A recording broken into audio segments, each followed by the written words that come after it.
અગર તમારા પાસે મારુતિ અથવા ટોયોટાની કાર છે તો આ વાળો વિડીયો સ્પેશિયલી તમારા માટે. સો તમારી મારુતિ તમારી ટોયોટાના ઇન્સ્ટ્રુમેન્ટ ક્લસ્ટરમાં એક હિડન મેન્યુ છે. આજે આપણે એ ચેકઆઉટ કરવાના છીએ. સૌથી પહેલા તમારા ડિસ્પ્લે ઉપર તમારા કિલોમીટર્સ ઉપર આવી જવાનું છે અને પછી આ જે રોલિંગ સ્ટિક છે એને તમારે 2 થી 3 સેકન્ડ પ્રેસ એન્ડ હોલ્ડ કરવાનું છે અને પછી તમે જોશો એક મેન્યુ ઓપન થાય છે અને પછી એ મેન્યુમાં બ્રાઉઝ કરવા માટે તમારે આ સ્ટિકને રાઈટ સાઈડ ટ્વિસ્ટ કરવાનું છે. સો તમે જોશો આમાં ડોરનું ઓપ્શન આવે છે. હવે આ ડોરને તમે હલકેથી પ્રેસ કરશો એટલે D1, D2 અને D3 આમાં શું છે રાઈટ અને લેફ્ટ તમારે ટ્વિસ્ટ કરવાનું છે આ રોડને.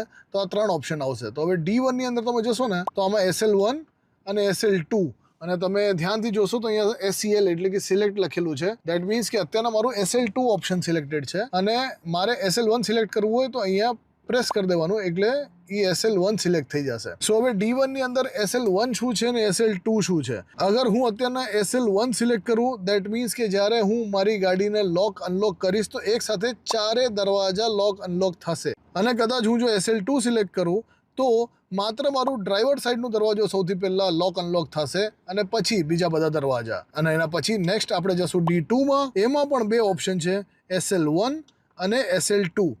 તો હવે SL1 એટલે કે તમારી ગાડી જ્યારે તમે ચલાવશો અને 15-20 સ્પીડે પહોંચશો તો તમારા જે દરવાજા છે એ ઓટો લોક નહીં થાય અને જ્યારે તમે SL2 હવે તમે જોશો મેં પોતે SL2 સિલેક્ટ કરીને રાખ્યું છે. આમાં તમારી ગાડી જેમ 15-20 સ્પીડના ટચ થશે બધા દરવાજા ઓટોમેટિક લોક થઈ જશે. સો આઈ વુડ સજેસ્ટ કે તમે આ વાળું ઓપ્શન જ સિલેક્ટ કરો. પછી D3 આમાં પણ SL1 ને SL2.